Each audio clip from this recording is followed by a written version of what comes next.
Hello students, আজকে আমরা যে টপিকটা আলোচনা করব যেটা হচ্ছে তোমাদের ক্লাস লেকচার 3। এটা আমরা বাস্তুতন্ত্রের ক্লাস লেকচার 3টা আজকে শুরু করব। 1 আর 2টা তোমাদের আগেই হোয়াটসঅ্যাপ গ্রুপে দেওয়া হয়েছে, যেখানে আমরা বাস্তুতন্ত্রের ইন্ট্রোডাকশন এবং তাদের টাইপ এবং খাদ্য শৃঙ্খল বা ফুড চেন সম্পর্কে আলোচনা করেছিলাম। আজকের এই ভিডিওটাতে আমরা যে বিষয়টা নিয়ে আলোচনা করব সেটা হচ্ছে আমাদের খাদ্য জাল বা ফুড ওয়েব। তো ফুড ওয়েব বা খাদ্য জাল আমরা কাকে বলবো? কোনো বাস্তুতন্ত্রের জীব সম্প্রদায়ের মধ্যে, মানে একটি বাস্তুতন্ত্রে যতগুলো জীব আছে তাদের মধ্যে একাধিক অন্তঃসম্পর্কযুক্ত খাদ্য শৃঙ্খল, মানে মোর দেন ওয়ান ফুড চেন, একাধিক অন্তঃসম্পর্কযুক্ত বা একাধিক খাদ্য শৃঙ্খলকে একত্রে খাদ্য জাল বা খাদ্য প্রবাহ বলা হয়। অথবা আরেকভাবে কিভাবে সরলভাবে বলা যায় যে কোনো বাস্তুতন্ত্রে জীব সম্প্রদায়ের মধ্যে অনেক ধরনের খাদ্য শৃঙ্খল দেখা যায়। সেই খাদ্য শৃঙ্খল বা অনেকগুলি খাদ্য শৃঙ্খলের বিভিন্ন প্রজাতির দ্বারা পরস্পরের সঙ্গে অন্তঃসম্পর্ক যুক্ত হয় বিভিন্ন প্রজাতির দ্বারা বা বিভিন্ন প্রজাতির দ্বারা অন্তঃসম্পর্ক যুক্ত কতকগুলি খাদ্য শৃঙ্খলকে একত্রে আমরা খাদ্যজাল বলবো। তাহলে বেসিক্যালি খাদ্যজাল বা ফুড ওয়েব হলো aggregation of more than one food chain. একাধিক ফুড চেন যখন একত্রিত হয় এবং তাদের মধ্যে যদি কোনো অন্তঃসম্পর্ক হয় তখন তাকে আমরা বলবো খাদ্যজাল। ক্লিয়ার? আরেকবার বলছি যে কোনো বাস্তুতন্ত্রে একাধিক ফুড চেন, তাদেরকে একত্রিতভাবে আমরা বলবো খাদ্যজাল। আচ্ছা, এবার নেক্সট দেখে নিই আমরা বাস্তুতন্ত্র বা খাদ্য জালের একটা এক্সাম্পল।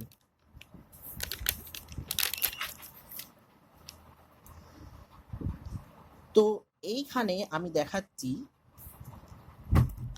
একটা উদাহরণ দিচ্ছি।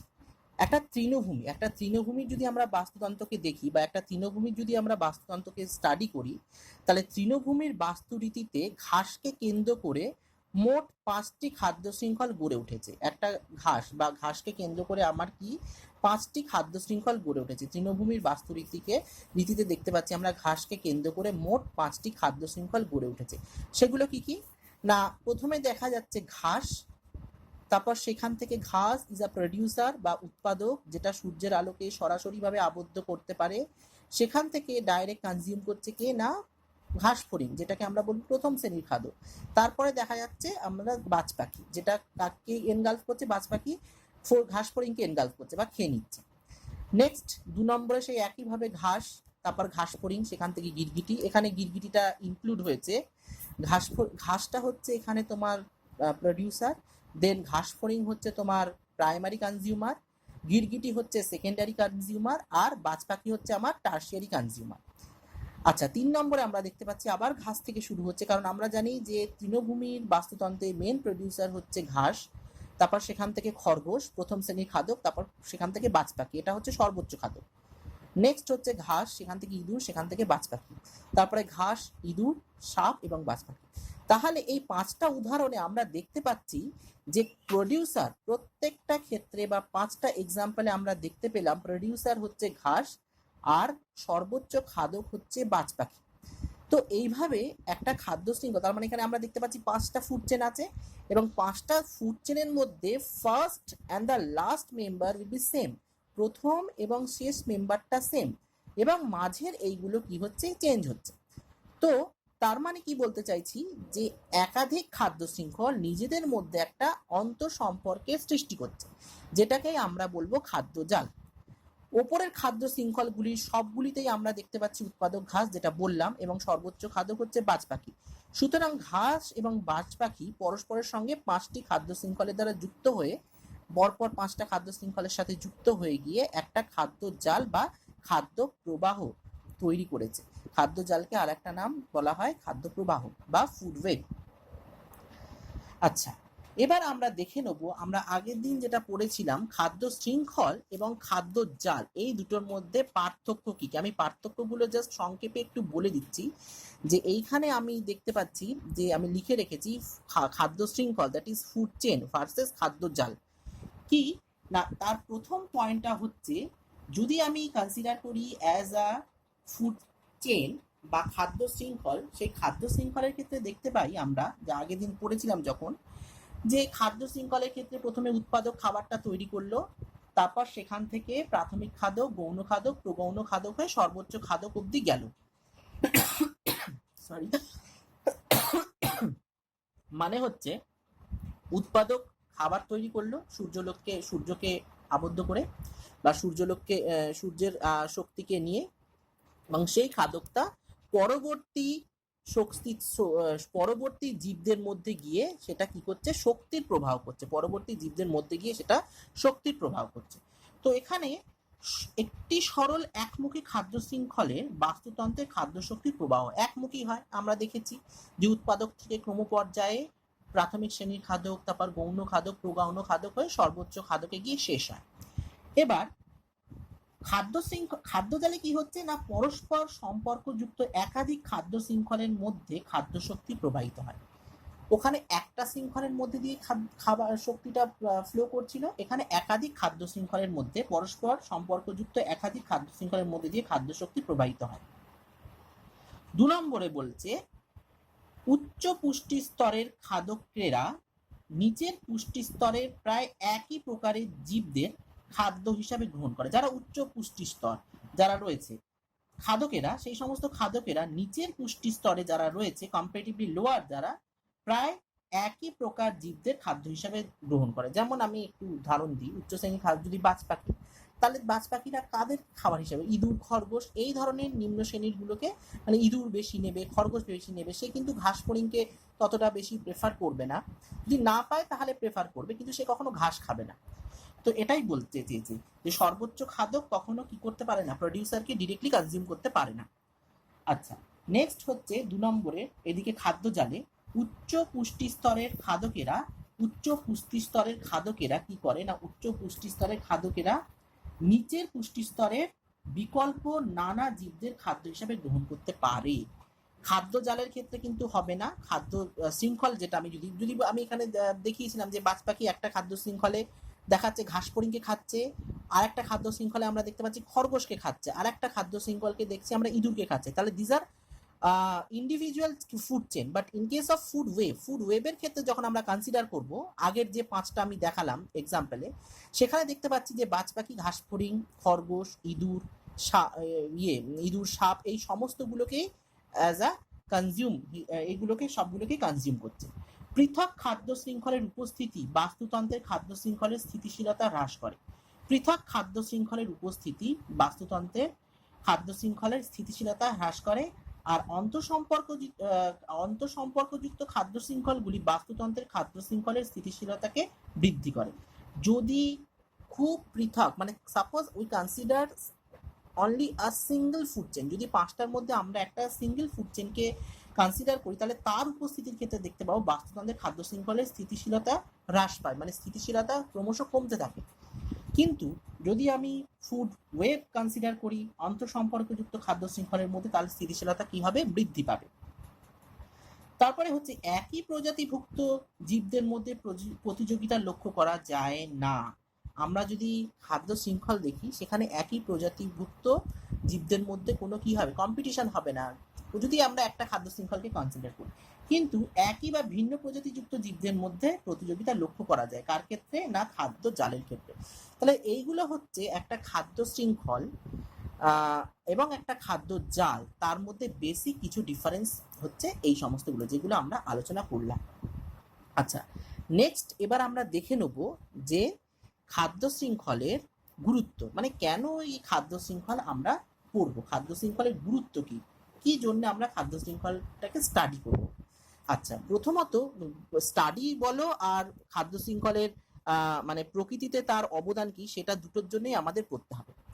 বাস্তুতন্ত্রে একাধিক খাদ্য শৃঙ্খল যুক্ত হয়ে একটি জটিল খাদ্য জাল গঠন করে, যেখানে কোনো প্রাণী বিভিন্ন ট্রপিক স্তর থেকে খাদ্য গ্রহণ করতে পারে।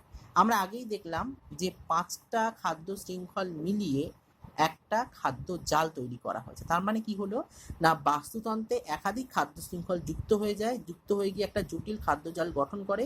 সেখানে প্রাণীরা বিভিন্ন টপিক স্তর মানে হচ্ছে প্রাথমিক শ্রেণীর খাদক একটা টপিক স্তর, সেকেন্ডারি দ্বিতীয় শ্রেণীর খাদক একটা টপিক স্তর, তারপর টার্সিয়ারি যারা, হ্যাঁ, তারা একটা টপিক। তাহলে আমরা দেখতে পাচ্ছি যে বাজ পাখি, ঘাস ফড়িং যেটা প্রাথমিক খাদক হিসাবে কাজ করে, আবার দেখা যাচ্ছে সাপ যেটা হচ্ছে দ্বিতীয় বা তৃতীয় শ্রেণীর খাদক হিসাবে কাজ করে। তাহলে এই সমস্ত শক্তি স্তর থেকে তারা খাদ্য গ্রহণ করতে পারে। খাদ্য জালের মাধ্যমেই বাস্তুতন্ত্রের ভারসাম্য বজায় থাকে। কি বললাম না, খাদ্য জাল যে ফুড ওয়েব, এই খাদ্য জালের মাধ্যমে বাস্তুতন্ত্রের ভারসাম্য বজায় থাকে। বাস্তুতন্ত্রের একটা ভারসাম্য কি হয় না, বজায় থাকে। খাদ্য জালের মাধ্যমেই বাস্তুতন্ত্রের ভারসাম্য বজায় থাকে। নির্দিষ্ট খাদ্য না পেলেও খাদ্য জালকের মাধ্যমে প্রাণী বিকল্প খাদ্যের সন্ধান পায়। নির্দিষ্ট খাদ্য না পেলেও খাদ্য জালকের মাধ্যমে প্রাণী বিকল্প খাদ্যের সন্ধান পায়, মানে হচ্ছে যদি পার্টিকুলার কোনো একটা স্পিসিস বা পার্টিকুলার কোনো একটা যদি প্রাণী না খায়, তাহলে সে কি করতে পারে, অন্য প্রাণীদের খাবার হিসেবে খেয়ে তারা বেঁচে থাকতে পারে। যেমন ফর এক্সাম্পল যদি আমি কনসিডার করি বাঘ আমরা কি জানি হরিণ খায়, কিন্তু সে যদি হরিণ না পায় তাহলে কি সে বেঁচে থাকবে না? নিশ্চয়ই বেঁচে থাকবে, কারণ তার বাফেলো আছে, কাউ আছে, হ্যাঁ, এইগুলো বা অন্যান্য যে সমস্ত জেব্রা আছে, এই সমস্ত জিরাফ আছে, যে এই সমস্ত প্রাণীগুলোকে তারা খেয়ে কি করবে, বেঁচে থাকবে। মানে অল্টারনেটিভ সোর্স অফ ফুডটা কি করবে, আমরা এখানে পাবো। তারপর কি বলেছে 4 নম্বর পয়েন্টে, কোনো খাদ্য শৃঙ্খলের অবলুপ্তি ঘটলেও অন্যান্য খাদ্য শৃঙ্খল থেকে শক্তি প্রবাহ মাধ্যমে খাদ্য জালগুলি সুস্থির হয়। সাপোজ আমি ওই 5টা যে খাদ্য শৃঙ্খল দেখিয়েছিলাম, সেই 5টা খাদ্য শৃঙ্খলের মধ্যে কোনো একটা খাদ্য শৃঙ্খল ডিস্ট্রয় করে গেল বা কোনো একটা খাদ্য শৃঙ্খল নষ্ট হয়ে গেল, তাহলে তারা কি করবে, সেই ফুড ওয়েব বা খাদ্য জালে তারা অন্য প্রাণীর উপর তখন ডিপেন্ড করবে। মানে একটা ফুড চেন, একটা ফুড জাল বা ফুড ওয়েবের মধ্যে যদি কোনো একটা ফুড চেন ডিস্টোরেট করে যায় বা নষ্ট হয়ে যায়, তাহলে সেক্ষেত্রে কিন্তু পুরো খাদ্য জালটা কিন্তু কখনোই ভেঙে পড়বে না। তাহলে তাই জন্য এরা কি করবে, বাস্তুতন্ত্রের একটা সাম্যাবস্থা বা সুস্থির ব্যবস্থা বজায় রাখবে। This is the 4th point. Now 5th point, 5 নম্বর পয়েন্টটা কি দেখি না, 5 নম্বর পয়েন্টটায় আমরা দেখতে পাই কি বলেছে। নাম্বার 5, খাদ্য জালের মাধ্যমে আমরা জানতে পারি একই জীব কিভাবে একটি বাস্তুতন্ত্রের খাদ্য খাদক উভয় রূপেই ব্যবহৃত হয়। মানে খাদ্য এবং খাদক রূপে কি করবে, একটা জীব ব্যবহৃত হবে। যেমন সাপ নিজে হচ্ছে কি একটা, সে হচ্ছে প্রাথমিক খাদক, আবার সে আবার অন্যের খাদক। যেমন সে ইঁদুরকে খাচ্ছে, তার মানে সে একটা কনজিউমার, ওকে কনজিউম করছে, আবার সে নিজেও কনজিউম হচ্ছে। সেটাই বলা হয়েছে যে খাদ্য জালকের মাধ্যমে আমরা জানতে পারি একই জীব কিভাবে একটি বাস্তুতন্ত্রের খাদ্য খাদক উভয় রূপেই ব্যবহৃত হয়। নেক্সট পয়েন্টে বলছে, আমরা উদ্ভিদ বা প্রাণীর খাদ্য উপাদান থেকে যে পরিমাণ শক্তি গ্রহণ করি তা বাস্তুতন্ত্রের খাদ্য শৃঙ্খলের মাধ্যমে নিয়ন্ত্রিত হয়। মানে আমরা সোর্স মানে প্রডিউসার এবং প্রাণী থেকে যে সমস্ত খাদ্য উপাদানগুলি আমরা গ্রহণ করি, সেই শক্তি গ্রহণ করি। খাদ্য উপাদান গ্রহণ মানে এনার্জিটাকে কনজিউম করা। সেই এনার্জিটা কি হয়, বাস্তুতন্ত্রের খাদ্য শৃঙ্খলের মাধ্যমে নিয়ন্ত্রিত হয়। বাস্তুতন্ত্রের খাদ্য শৃঙ্খলের মাধ্যমে নিয়ন্ত্রিত হয়। নেক্সট,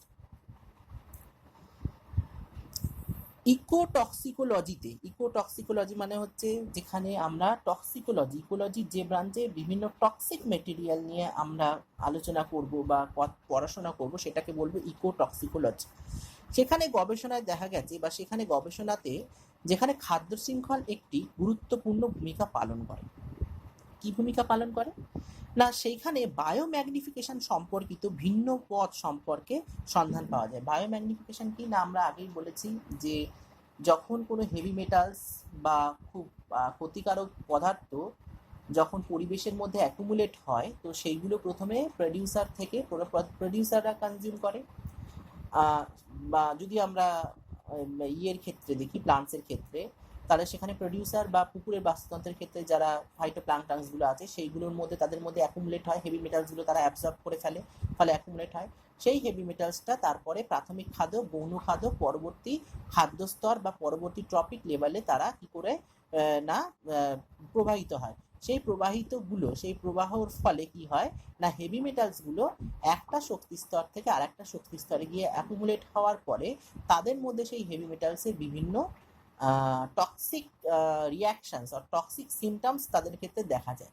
তো সেই স্টাডিটা কিন্তু আমরা খাদ্য শৃঙ্খল যদি স্টাডি না করি তাহলে সেক্ষেত্রে আমরা সেই স্টাডিগুলো করতে পারবো না। তো এই একটা সুবিধা, ইকোটক্সিকোলজিক্যাল গ্রুপে আমরা কি করব, বায়োম্যাগনিফিকেশন সম্পর্কিত বিভিন্ন পদ নিয়ে আলোচনা করব। তো এই হয়ে গেল পুরো খাদ্য জাল সম্পর্কে বিভিন্ন খাদ্য জাল কাকে বলে, খাদ্য জাল কি, তার উদাহরণ এবং তার গুরুত্ব। এই অবধি জানলেই মোটামুটি হবে। এবং নেক্সট ক্লাসে আমরা যেটা আলোচনা করব that is the energy of flow in ecosystem. ইকোসিস্টেমে এনার্জি ফ্লোটা কিভাবে হয় সেটা আমি নেক্সট ক্লাসে বা নেক্সট উইকে তোমাদের ইউটিউবের মাধ্যমে পড়িয়ে দেবো।